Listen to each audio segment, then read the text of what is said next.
So you're with the Code and Violations Department, is that not correct?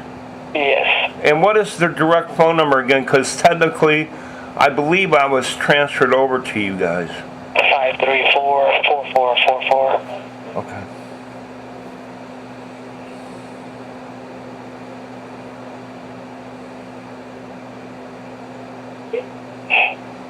But technically in Maricopa County, in the courts, if there's any cases out here against this golf community, can you look it up? We can look it up too about what the struggle issue is of, because I don't know what happens when you guys take the code violations of this, but we could also look up on the Maricopa County Superior Court records that there's maybe issues going on with this particular owner and stuff, correct?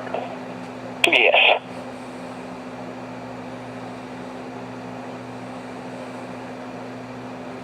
Okay, so there's a case on it. The inspector who's assigned to this case is Rick Salgado.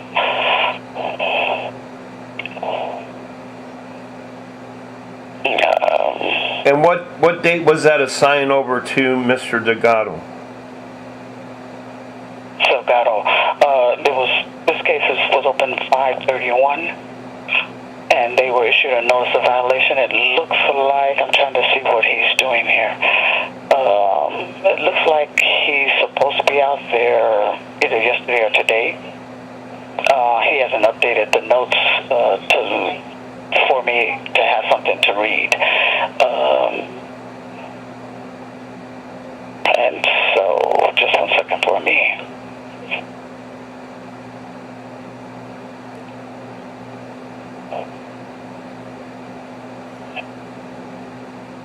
And so the case number that's assigned to this, and I'm putting notes in here. I'm sorry if I do these long pauses, it's because I'm typing something. Oh, that's okay. That's fine. The case number is going to be PEF Paul Earl Frank. Paul Earl Frank, did you say?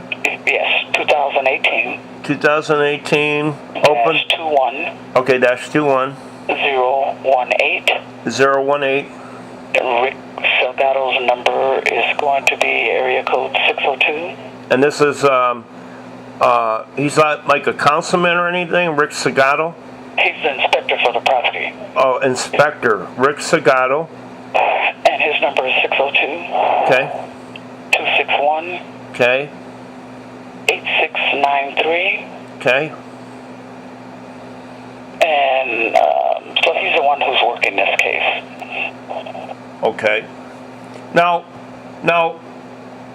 from the Department of Complaint that we're at here, what can happen if Rick goes out there today and what further things can happen to this piece of property?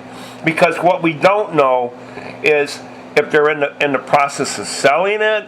As far as we see, there's no workers.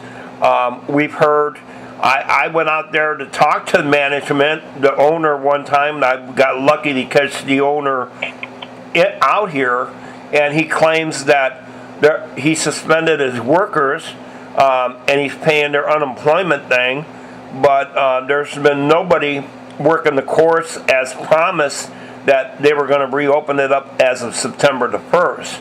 And so nothing's been done. Like I said, there's been no workers seen, nobody maintaining the watering, nobody maintaining nothing. So what is really going to go on?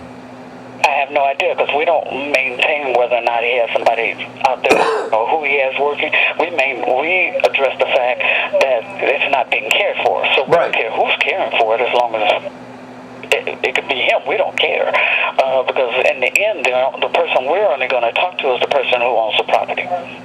Okay. And so that's, you can have that conversation with Rick about where he is with this, what his next steps are going to be with this. We don't get into whether or not he's trying to sell it or any of that either. Because even if I'm trying to sell my property, I still have to maintain my property until I sell it. Okay. Okay, now we understand that from the city of Phoenix. And what code number is that on, and where can I find that code?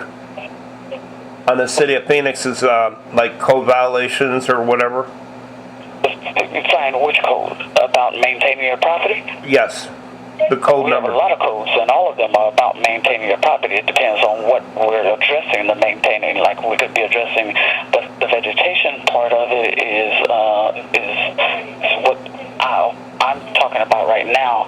He has another code that he's doing on the property that is 41-608 E as in Edward 3, and the one that I'm talking about is the vegetation part of it. That's the 39-7D.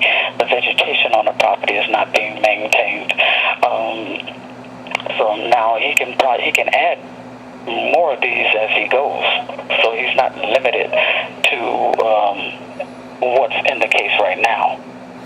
Okay, so, and my first issue too was about our abandoned vehicle, was the deal that is if the Phoenix police tagged it, and they're supposed to remove it after 72 hours, okay? Because, like I said, this abandoned vehicle has been going on for about a month. Okay, so then you need to have that conversation with them, because we don't deal with anything in the street. We only deal with property. Okay, I see. Okay, then We don't deal with anything that's in the roadway.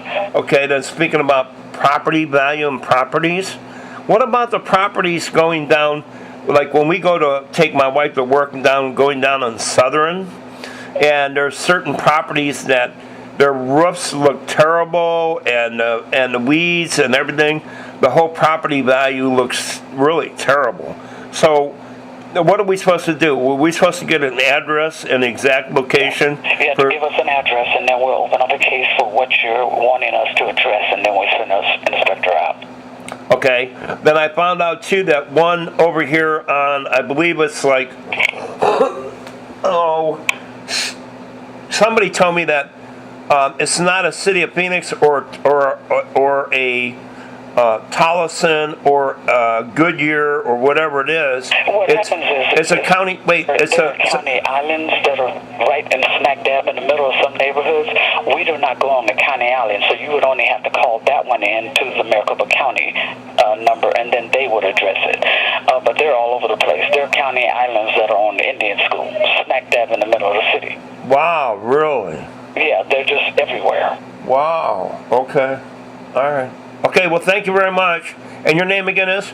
Roxanne. Roxanne, thank you, Roxanne, for your intelligent knowledge, and thank you very much. You have a great day. Okay, too, bye.